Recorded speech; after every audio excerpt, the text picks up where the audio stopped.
Fier, notre superbe drapeau rouge, rouge du sang de l'ouvrier, rouge du sang de l'ouvrier. Et donc, comme chaque année, nous faisons donc cette commémoration du début de la commune de Paris. Avec cette année, ce sont les services publics. Donc la première prise de parole, ça va être sur les théâtres. Et donc ça sera Marinette qui va donc vous en parler. Nous sommes ici entre deux beaux théâtres. Le Châtelet et le théâtre de la ville, rebaptisé Sarah Bernard. Inaugurés l'un et l'autre en 1862 par Napoléon III. Tout au long du 19e siècle, on construit théâtres et lieux de spectacle à Paris. La bourgeoisie parisienne a la passion du théâtre. On y voit naître le théâtre de boulevard et les mélodrames sanglants du boulevard du Temple, appelé boulevard du crime. Frédéric Lemaître et Sarah Bernard sont les stars de l'époque. Mais il s'agit là de théâtre privé, exploitant les comédiens et trop cher pour le peuple. La Commune de Paris va tenter d'en finir avec ce régime de l'exploitation par un directeur ou une société et de mettre en place une action culturelle liée à l'enseignement. Le 13 avril 1871 est créé, à l'appel de Gustave Courbet et Eugène Potier, la Fédération des artistes de la Commune de Paris. Elle regroupe les artistes peintres, sculpteurs, architectes, qui proclament que l'art sera autogéré par les artistes. 2 jours plus tard, le journal officiel publie « Les artistes de Paris se constituent en fédération et décrètent l'égalité des droits entre les métiers d'art, la libre expansion de l'art, dégagé de toute tutelle gouvernementale et de tout privilège. » Parallèlement est créée le 19 avril la Fédération des arts du spectacle, animée par le chanteur Jules Pacra.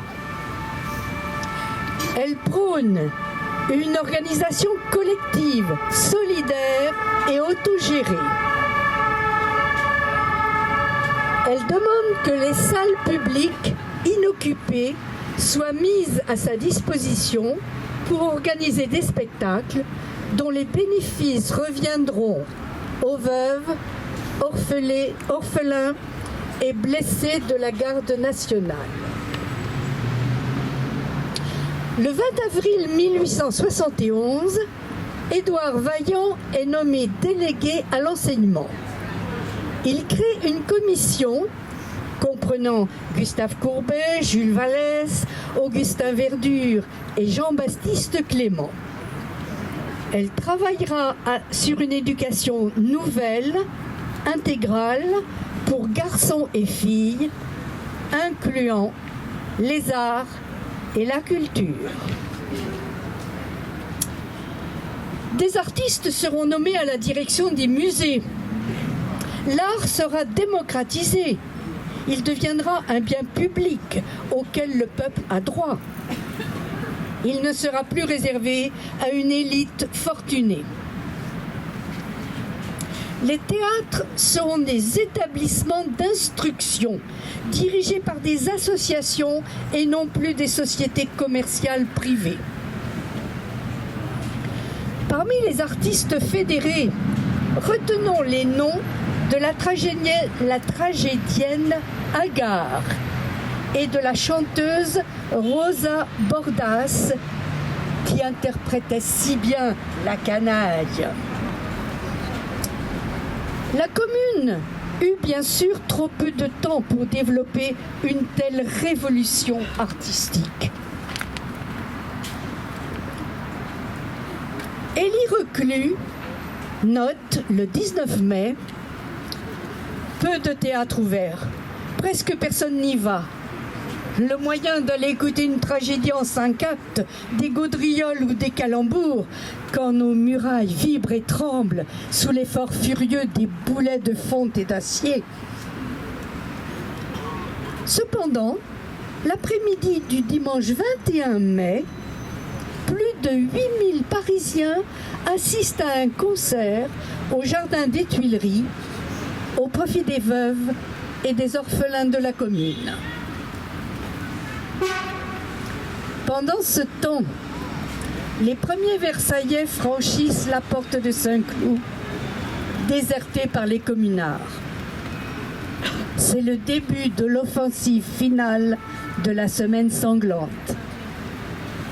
Du 24 au 29 mai, une cour martiale est réunie au théâtre du Châtelet, jugeant rapidement les Parisiens suspectés d'être communards. Les condamnés à mort sont dirigés vers la caserne Lobo et fusillés sommairement. Durant 5 jours consécutifs, les cadavres de 2000 et 3000 personnes sont enfouis dans les squares avoisinants, comme celui de la Tour Saint-Jacques. Un incendie ravage alors totalement le théâtre du Châtelet. C'est la fin de la Commune de Paris. Mais que vive la Commune! Vive la Commune! Vive la Commune! Donc nous voici devant le 3 avenue Victoria, siège historique de l'assistance publique, juste là. En effet, la loi du 10 janvier 1849 crée l'administration générale de l'assistance publique à Paris et marque le début de l'histoire moderne de l'assistance publique. Mais revenons dans le temps et prenons comme exemple l'Hôtel-Dieu, fondé en 651 par l'évêque Landry sous le règne de Clovis II. C'est le plus ancien et jusqu'à la Renaissance, le seul hôpital parisien intramuros. Il sert de refuge aux indigents, aux infirmes et aux malades. Sa fonction charitable l'obligeait à accepter tous les malades qui se présentaient, mis à part les lépreux.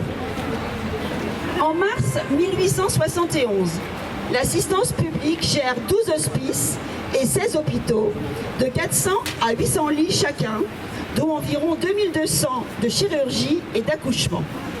La plupart des bâtiments sont vieux, mal entretenus, sans égouts ni eau courante. Les salles communes trop grandes sont mal chauffées, surpeuplées. Pendant le siège de Paris, du 19 décembre 1870 au 28 janvier 1871, tous les hôpitaux ont eu un secteur militaire, soit dans des salles séparées, soit dans des baraques et tentes érigées dans les cours ou les jardins. Durant la Commune, sur ordre du gouvernement de Thiers, le directeur de l'assistance publique quitte Paris, ainsi que les administrateurs, ce qui entraîne une profonde désorganisation. Sur ordre de Jules Ferry, le trésorier payeur Guillon, à l'aide d'une charrette attelée cachant 75 millions de francs or sous des sacs de légumes et des pains, franchit le 29 mars la porte d'Issy et rejoint Versailles. On confie à Camille Treillard, avoué, ancien proscrit de 1851, la charge de veiller au bon fonctionnement du système hospitalier. On note que la plupart des médecins, leurs internes, restèrent à leur poste, alors qu'ils étaient généralement indifférents ou hostiles à la Commune, ainsi que les 2350 membres du personnel laïque, généralement mieux disposés à l'égard des fédérés. Louis Paget à Lucipia, à l'Hôtel-Dieu, renomme les corridors avec des noms républicains. Blanqui, Proudhon. Les sœurs Augustines continuent d'y travailler, mais avec une robe noire et une ceinture rouge. Les Christ derrière les lits sont conservés, mais cachés par des bouquets de fleurs. On propose l'ouverture d'écoles d'infirmières pour former du personnel non religieux qualifié. Il y a possibilité, en cas de décès à l'hôpital, de procéder à des enterrements civils. Édouard Vaillant, lui-même médecin, tente de réformer les études médicales, mais sans succès. Au terme d'une AG d'étudiants en médecine, les 500 présents se prononcèrent sans ambiguïté contre toute ingérence de la commune dans ce domaine. Camille Treillard, dans une circulaire au directeur des hôpitaux, hospices et maisons de secours, le 13 avril, dit « Citoyen directeur, je suis informé que les gardes nationaux blessés ont été reçus ces jours derniers avec peu d'empressement dans certains établissements hospitaliers, qu'ils ont été déposés d'abord dans les cours, dans les corridors et même devant la porte, où ils auraient attendu trop longtemps leur admission définitive et les soins empressés qui leur sont dus. Que des gens de service et d'autres gens se seraient oubliés au point de laisser échapper des propos inconvenants vis-à-vis des blessés. Il me suffira, citoyen directeur, de vous signaler ces actes pour qu'ils soient énergiquement réprimés s'ils ont existé dans l'hôpital que vous dirigez. L'esprit politique doit être banni de l'hôpital pour y laisser régner seul l'esprit de dévouement et de solidarité. J'entends d'ailleurs que tout agent qui tiendrait dans l'hôpital des propos contraires à l'ordre des choses qui triomphe à Paris soit immédiatement remplacé. Le 4 mai, Camille Treillard, considérant que l'assistance publique ne peut plus assumer les demandes de secours financiers, car elles font souvent double emploi avec celles des arrondissements, décide. Désormais, toutes les demandes de secours devront être adressées aux municipalités. À toutes les demandes adressées directement à l'assistance publique, il ne sera pas répondu. L'assistance publique n'est plus considérée comme un organisme de secours, elle se concentre sur la santé. Camille Treillard a tout fait pour préserver Paris des épidémies. Il semble que les hôpitaux aient fonctionné normalement et que des postes de secours et des ambulances aient été installés dans chaque arrondissement. Les Versaillais bombardent ambulances et hôpitaux, massacrent les fédérés blessés, ainsi que bon nombre de médecins et chirurgiens, pourtant pas tous favorables à la commune. Les protestations de la Croix-Rouge internationale auprès du gouvernement de Versailles ne suscitent que cette réponse de tiers. La commune n'ayant pas adhéré à la Convention de Genève, le gouvernement de Versailles n'a pas à l'observer. Camille Treillard est arrêté à son domicile par les troupes de Versailles. Cet homme de tête et de cœur fut exécuté le 24 mai dans la cour de l'école polytechnique. Le lendemain, sa veuve rapportait 37 440 francs et 80 centimes, reliquat de sa gestion qui appartenait à l'assistance publique. Vive l'hôpital public, vive la commune! Surface commerciale à ciel ouvert, le site d'Hôtel-Dieu, en modifiant l'environnement, le quartier tout autour, la cohérence avec les monuments historiques tels que Notre-Dame, bref, une grande brèche qui réduirait l'offre de soins au centre de Paris et défigurerait le site élite de la cité, permettant à des promoteurs immobiliers liés à des fonds privés d'investissement de prendre pied à l'Hôtel-Dieu pour à terme s'en emparer totalement à bon prix. Et cela sans avoir réalisé d'évaluation environnementale, alors que les conséquences seraient néfastes quant à la réduction d'espaces verts, d'espaces libres de construction, d'aires de stationnement vélo ou PMR pour les patients usagers de l'hôpital ou pour les aires de livraison pour l'hôpital. Ce projet Novaxia PHP ne sert pas l'intérêt général, le service public hospitalier pour les habitants parisiens et les usagers de l'Hôtel-Dieu. Il sert des intérêts privés. Les élus de Paris n'ont pas pu délibérer sur la demande de modification du PLU bioclimatique actuellement en vigueur, votée en novembre 2024 par le Conseil de Paris, qui confirmait les parcelles de l'Hôtel-Dieu comme 100% public et à vocation hospitalière. Nous exigeons le maintien du PLU bioclimatique et des surfaces de l'Hôtel-Dieu à 100% pour l'hôpital public. arrêt du projet Novaxia PHP, appelé faussement Nouvelle Hôtel-Dieu. Pas de surface commerciale au détriment des surfaces de soins de l'hôpital public qui soigne. Alors qu'en France, on a perdu en 2024 2000 lits d'hospitalisation et que le projet de loi de financement de la sécurité sociale ampute de 5 milliards l'hôpital public et de 7 milliards la santé, que le budget de l'armée a été augmenté à 413 milliards, que 9 Français sur 10 se disent en colère contre le manque de moyens alloués à l'hôpital public et que 73% des citoyens renoncent aux soins, que l'ensemble du secteur 1 et la médecine de ville sont en situation de carence, de même que des disciplines comme la psychiatrie et la gériatrie, et que sur Paris restent seulement 5 centres de santé municipaux, l'accès aux soins des populations de Paris et de l'Île-de-France serait à nouveau mis en danger par ce projet APHP lié à des promoteurs fonciers. La CGT refuse cette logique de rentabilité qui s'attaque à nos hôpitaux et à l'offre de soins publics. Dans ce contexte électoral, nous interpellons les politiques, les élus et candidats du progrès de la gauche sur Paris pour qu'ils s'engagent avec responsabilité pour le maintien de l'Hôtel-Dieu 100% hôpital public et pour l'accès aux soins au centre de Paris pour les populations de Paris et de l'Île-de-France. Non à toute cession du patrimoine public hospitalier à des intérêts commerciaux privés. L'Hôtel-Dieu doit rester un hôpital public à 100%. Exigeons un projet alternatif pour l'avenir de l'Hôtel-Dieu qui corresponde aux besoins de santé des populations. Un projet à redéfinir avec les professionnels de santé, les citoyens et la ville. Le choix de l'intérêt général et de l'utilité publique, c'est de l'Hôtel-Dieu hôpital à 100%. Vive l'hôpital public et vive la commune!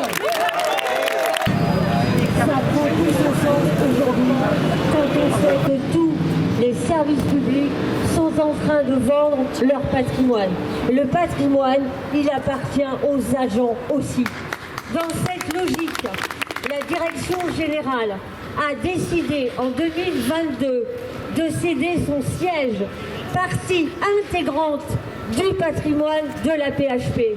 Elle a cédé ce bâtiment pour 450 millions d'euros dans le cadre d'un projet, comme Graziella en a parlé, pour les investisseurs privés, attribué en 2022 au groupement BNP Paribas, Real Estate, Axis et RATP Habitat.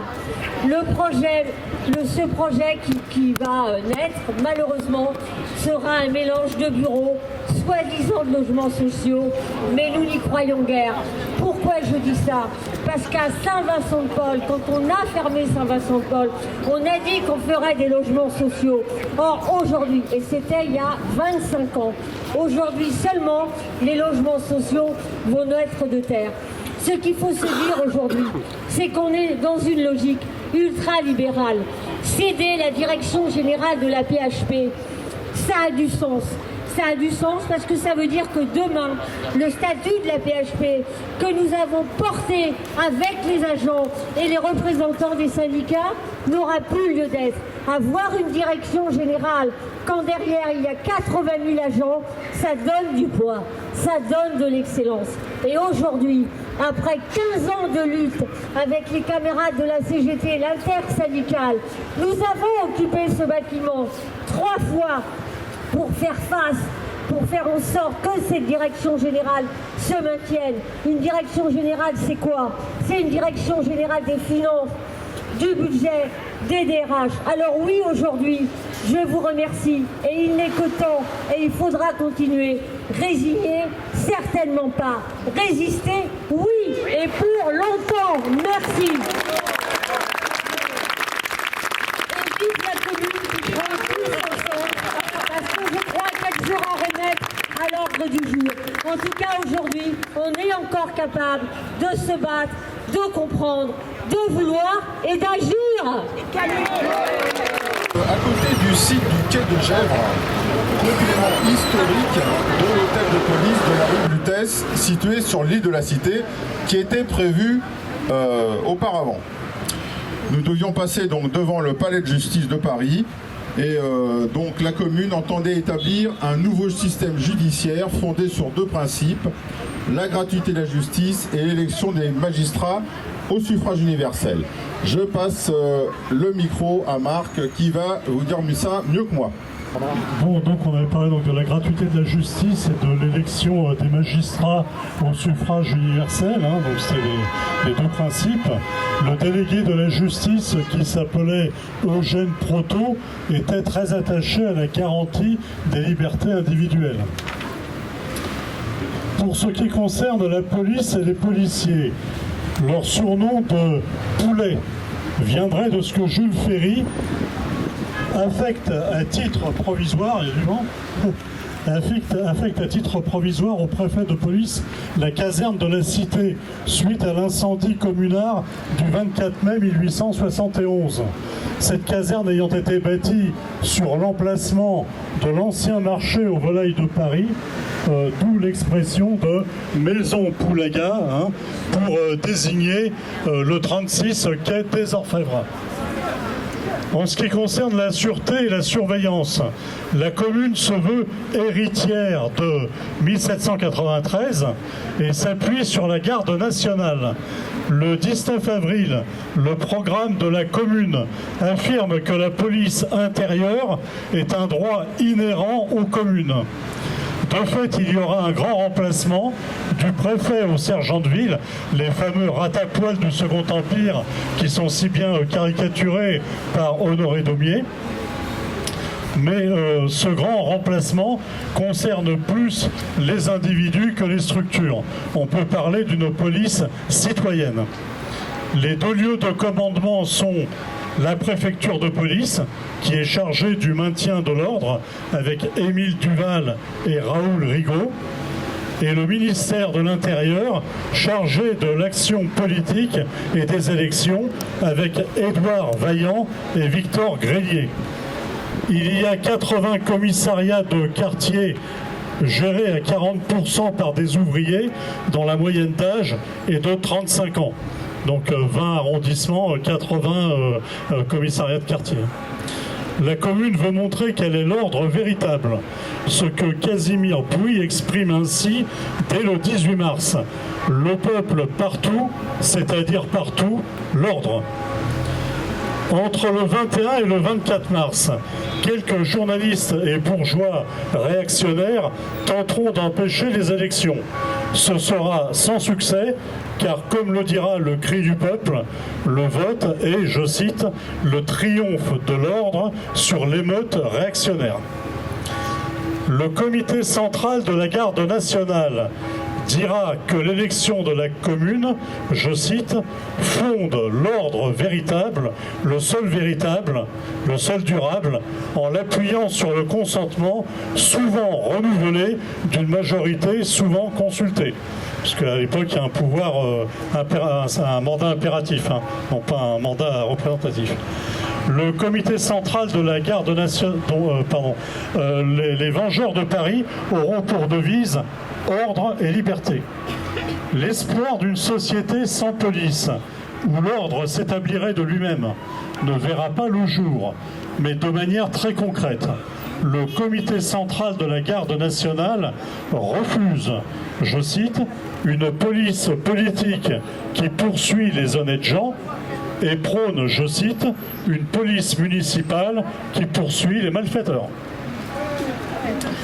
On peut parler d'une police de proximité dans laquelle les gardes nationaux les plus âgés et connus dans leur quartier comme des, je cite, vétérans de la démocratie, se substituent aux sergents de ville et aux gendarmes.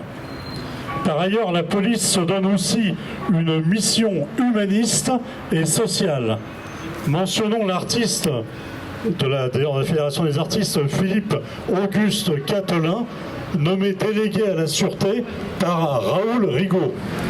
Il fait publier dans les journaux le 12 avril une lettre pour organiser les secours au profit de toutes les victimes de la guerre. tant de Versailles que de Paris. Je cite, « La République a du pain pour toutes les misères et des baisers pour tous les orphelins. » En dehors de la semaine sanglante, les entrées et sorties de Paris sont en général faciles, les contrôles étant plus sévères pour sortir que pour entrer. Ce n'est qu'à partir du 14 mai qu'une carte d'identité est exigée pour tout citoyen. Il s'agit de lutter tout simplement contre la présence d'agents secrets de Versailles, d'espions quoi. Quant à l'ordre réel qui règne sur Paris au moment de la Commune, il nous suffira de citer un écrivain qui ne coche aucune des cases qui pourrait en faire un communard typique, puisqu'il est un chrétien fervent et un aristocrate revendiqué. Mais au lieu de fuir Paris, comme tant de ses collègues, il y est resté. Voilà donc ce que dit Auguste Villiers de l'Isle-Adam, qui écrit dans son tableau de Paris. Je cite donc Auguste Villiers de l'Isle-Adam. On entre, on sort, on circule, on s'attroupe. Le rire du gamin de Paris interrompt les discussions politiques. Approchez-vous des groupes, écoutez. Tout un peuple s'entretient de choses graves. Pour la première fois, on entend des ouvriers échanger leurs appréciations sur des problèmes qu'avaient abordés jusqu'ici les seuls philosophes. De surveillants, nulle trace. Aucun agent de police n'obstrue la rue et ne gêne les passants. La sécurité est parfaite. Autrefois, quand ce même peuple sortait aviné de ses balles de barrière, le bourgeois s'écartait, disant tout bas « Si ces gens-là étaient libres, que deviendrions-nous? Que deviendraient-ils? Ils sont libres et ne dansent plus. Ils sont libres et ils travaillent. Ils sont libres et ils combattent. Quand un homme de bonne foi passe auprès d'eux aujourd'hui, il comprend qu'un nouveau siècle vient d'éclore et le plus sceptique reste rêveur. Vive la Commune!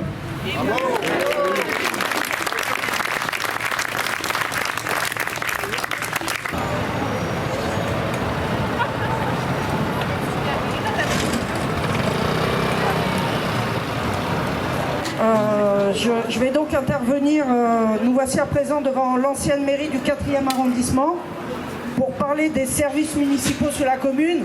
Et j'ai la chance d'avoir les camarades de la CGT Ville de Paris, de la filière traitement, déchets, nettoiement, eau, assainissement, eau, égout et assainissement, qui sont à nos côtés et qui sont aujourd'hui la relève de ce que les services municipaux ont pu faire en 1871. Dès le premier numéro du journal officiel de la Commune de Paris, daté du 20 mars 1871, le comité central de la garde nationale considérait, je cite, qu'il y a urgence de constituer immédiatement l'administration communale de la ville de Paris. Sur le modèle des anciennes communes de la Révolution française, les révolutionnaires du 18 mars mettent en application le principe d'autonomie politique et financière des collectivités territoriales bien mises à mal aujourd'hui. État civil, voirie, travaux publics, éclairage, salubrité, surveillance des marchés, la commission des services publics s'évertuera à répondre aux aspirations et aux besoins sociaux quotidiens de la population après un siège de Paris qui l'a meurtri et un gouvernement bourgeois qui l'a trahi. Pourtant, dès l'insurrection, Adolphe Thiers, chef de l'État, avait ordonné aux fonctionnaires et employés des services municipaux de rejoindre Versailles en leur promettant le paiement intégral de leurs appointements. Une grande partie des chefs de service partirent ainsi avec le matériel, les archives et la caisse. Il fallait faire vite. Jules Andrieux, ancien employé de préfecture, attaché aux valeurs républicaines et reconnu pour son sens de l'organisation et ses compétences, est d'abord nommé chef du personnel, puis délégué de la commission. Il a la charge de nommer les agents. Il les veut sérieux, disciplinés et révocables. Il en licenciera certains, les, je cite, fonctionnaires malhonnêtes ou corrompus, les alcooliques ou ceux qui agissaient contre la volonté de la commune. Une grande autonomie est ainsi laissée aux mairies d'arrondissement, dont certaines procèdent à l'élection des fonctionnaires selon les aptitudes reconnues constatées par examen. Par exemple, les membres de la commission municipale du 20e arrondissement créent un bureau spécial pour les familles des morts et des blessés. La mairie du 8e ouvre 3 nouvelles cantines municipales et de nouveaux bureaux de placement. La mairie du 3e rend les fournitures scolaires gratuites et avec celle du 10e et du 11e arrondissement, lance une souscription en faveur des victimes des défenses communales. Dans le 17e arrondissement, la mairie est tenue par Benoît Malon et les membres de l'Association internationale des travailleurs. Ils mettent en place un bureau de secours aux familles et le recensement pour la garde nationale, un magasin de pommes de terre tenu par 14 femmes, 6 personnes à la sûreté, un bureau de réquisition des logements, une boucherie municipale, une commission du travail, une commission d'enquête des blessés et disparus, des ambulances. Il fallait répondre aux questions les plus urgentes et les plus vitales de la population. On voit bien là la volonté de développer une politique sociale au plus près des besoins des citoyennes et des citoyens. L'action administrative est décentralisée, débarrassée de la bureaucratie et du centralisme autoritaire.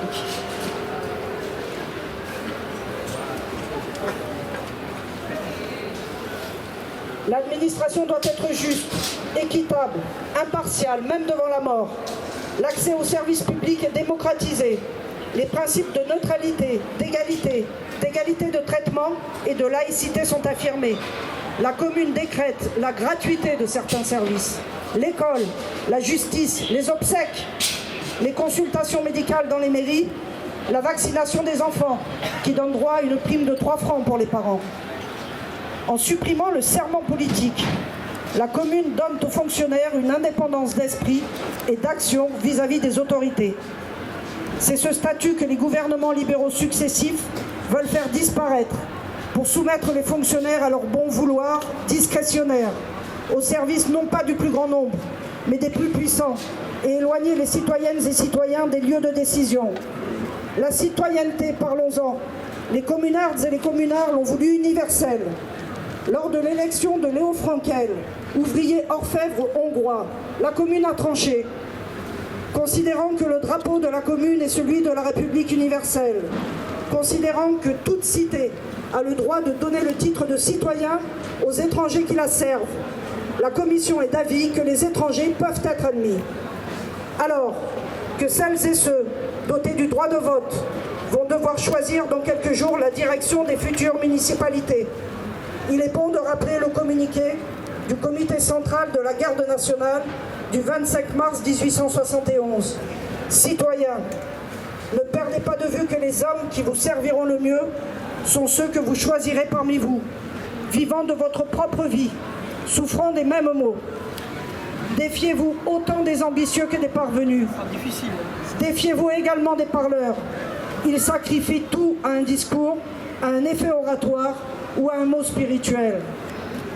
Évitez également ceux que la fortune a trop favorisés, car trop rarement, celui qui possède la fortune est disposé à regarder le travailleur comme un frère. La lutte se gagne aussi dans les urnes, citoyennes et citoyens. Alors, longue vie à la commune et vive la sociale! Vive la commune!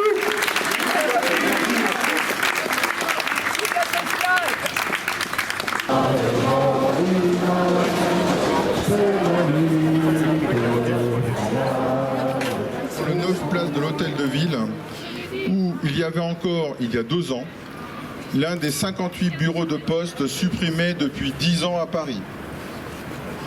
Les PTT de nos parents, service public par excellence, sont devenus la société anonyme La Poste en 2010. En 1871, après l'insurrection du 18 mars, le gouvernement d'Adolphe Thiers somme le personnel de toutes les administrations de quitter Paris pour Versailles. Les francs-fileurs fuient avec tout le matériel d'usage. Le directeur général des postes, Germain Rampon-Léchin, nommé le 6 septembre 1870, obéit avec zèle. Et il ne reste plus de timbres, ni de matériel visible pour en fabriquer. Pourtant, Rampon se maintient à son poste du 18 au 30 mars. Un ordre de service de la Direction générale des postes ordonne qu'aucun objet de correspondance originaire de Paris ne doit être distribué. Ils doivent être réexpédiés sur Versailles en un paquet spécial à l'adresse de Monsieur le Directeur général. C'est le fameux cabinet noir de la censure, les journaux de la commune qui seront confisqués. Dès le 30 mars, le service public postal national à partir et à destination de Paris est complètement abandonné par le gouvernement. La correspondance entre Paris et la province passe alors par la zone occupée par les Allemands, sur la rive droite de la Seine, en particulier par Saint-Denis au nord de Paris et par Vincennes à l'est. Le 5 avril, le comité central de la commune nomme délégué à la direction générale des postes l'ouvrier ciseleur Albert Tess, secondé au départ par le monteur en bronze Zéphirin Camélina, l'un des fondateurs en 1864 de l'Association internationale des travailleurs. Camélina, qui sera nommé directeur de la monnaie de la commune, parviendra même à produire 14 millions de timbres-poste avec des plaques cachées et une pièce de 5 francs en argent, frappée à 250 000 exemplaires. 76 000 pièces seront mises en circulation et les 180 000 autres seront démonétisées en novembre 1871 et refondues par Versailles. Membre de l'Internationale, Albert Tess crée un conseil des postiers, ayant la possibilité de donner un avis sur le fonctionnement de la poste. Tess déclare au personnel postier qui n'est pas parti à Versailles: dans un pays de mœurs républicaines, l'avancement doit cesser d'être un privilège acquis à la fortune, aux relations de famille. Le mérite seul pourra en bénéficier par voie de concours. Les sinécures vont disparaître. Cette réforme permettra d'améliorer la situation des plus pauvres d'entre vous et de travailler efficacement à la réalisation du principe socialiste d'équivalence des fonctions. Rappelons une condition d'adhésion à l'internationale. Sont reçus membres de l'association internationale tous les travailleurs manuels, employés, salariés, pouvant justifier de leur moralité. Tess, secondé à Paris par Jean-Baptiste Mauvière, est contraint, pour le courrier hors Paris, de faire un partenariat avec une quarantaine d'officines privées, comme les agences de la Bourse, Brunner, Moreau et Haussmann, les messageries Meuret, etc. Différentes formules étaient utilisées, enveloppes ou cartes postales spéciales, vignettes de Maury et Lorrain, etc. Après le blocus de Paris par Thiers, les Allemands restant neutres entre guillemets, jusqu'au 17 mai, le courrier de Paris est porté du 5 au 14 avril par des porteurs secrets, à leurs risques et périls, jusqu'à Amiens, Soissons, Tours, Nancy, Troyes, Mulhouse et Dijon. À compter du 15 avril et jusqu'à la semaine sanglante du 21 mai, des auxiliaires parisiens portent des lettres à Saint-Denis, Vincennes, Charenton, Maison-Alfort, Créteil et Meaux. Le 23 mai, Tess s'oppose à l'incendie de l'hôtel des Postes. Une vérification méticuleuse des comptes postaux communards sont validés le 30 juin 1871. Pourtant, 117 agents ayant travaillé à la Poste pendant la Commune passeront en commission disciplinaire. Sans tenir compte de leur dévouement, de l'efficacité, de l'honnêteté de ces agents, ils seront classés en 4 catégories. 22 ayant servi avec des grades supérieurs non comptables, 33 comptables et 62 dans leur grade antérieur, seront radiés, révoqués ou déplacés avec des diminutions de salaire. Les 14 qui se sont seulement dispensés de venir à Versailles auront des retenues sur salaire. Les services publics sont la seule propriété de ceux qui ne possèdent rien. Renationalisation de tous les services publics et vive la commune!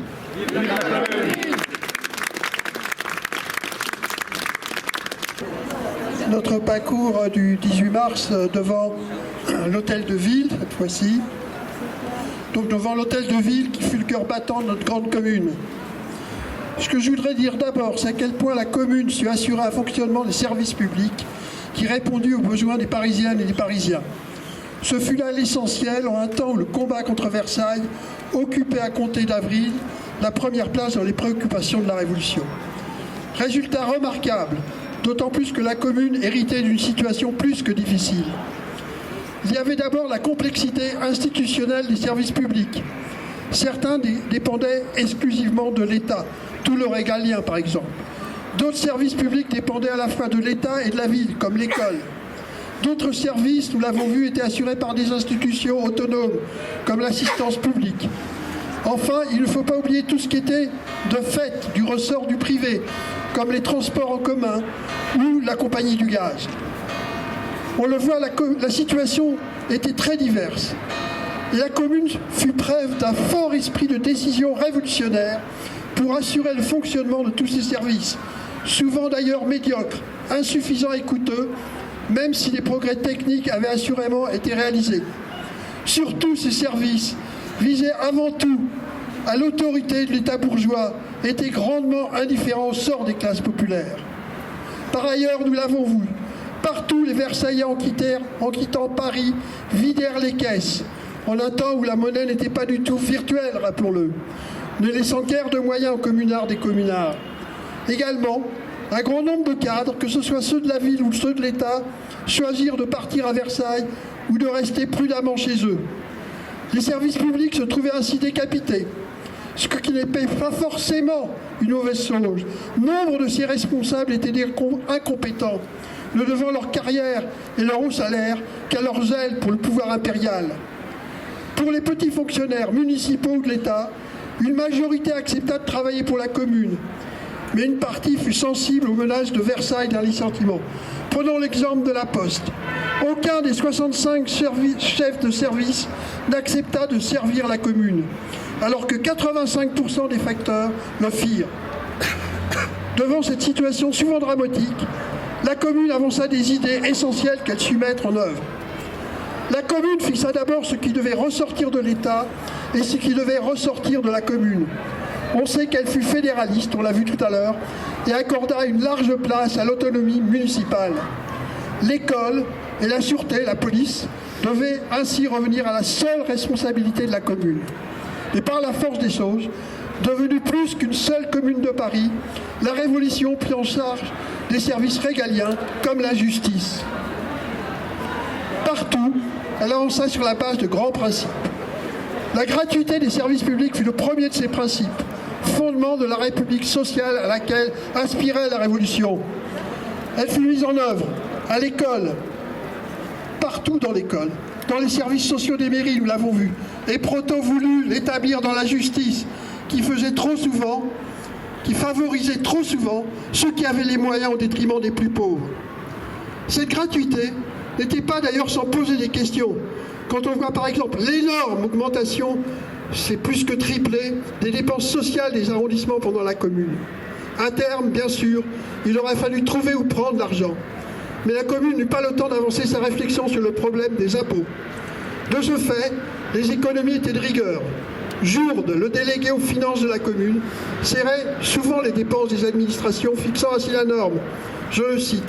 « Lorsqu'on me demande 200 000 francs, je me renseigne sur l'emploi et je tâche de n'en donner que 50 000 s'ils peuvent suffire. » La grande masse du budget de la commune, rappelons-le, allait à la guerre et à la garde nationale.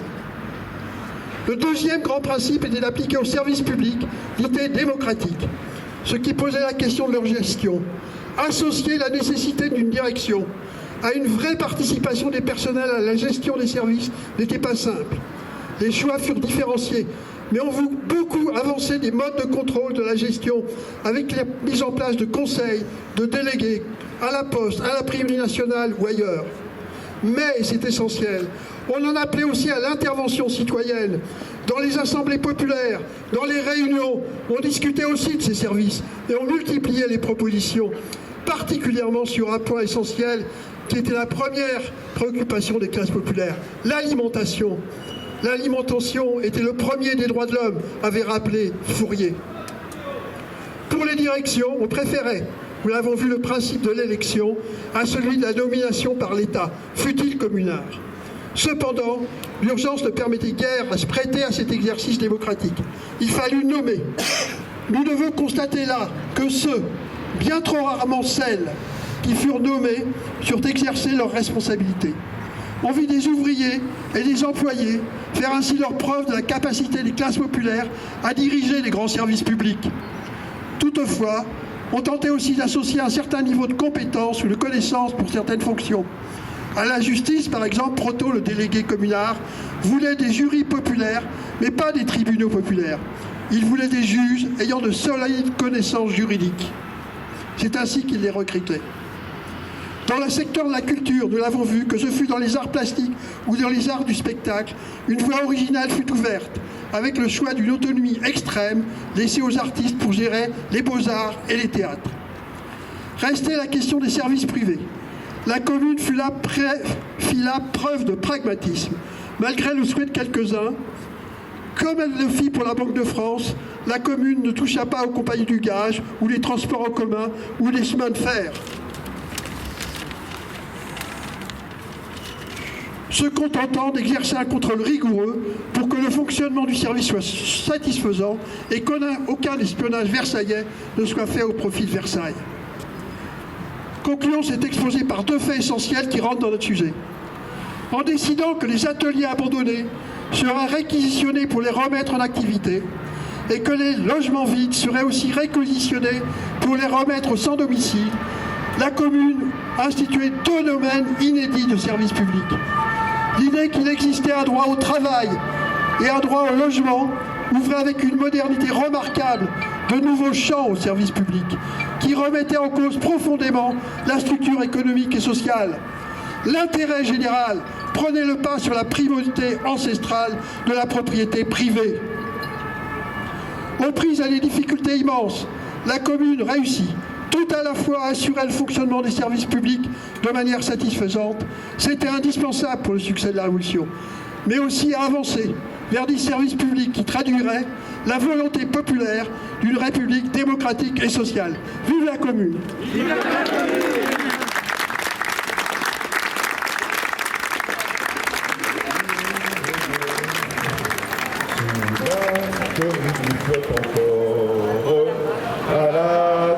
Des bataillons, et chaque barricade arbore ses longs plis taillés en haillons. Le voilà, regardez, il flotte et fièrement il bouge, ses longs plis au combat préparés. Osez le défier, notre super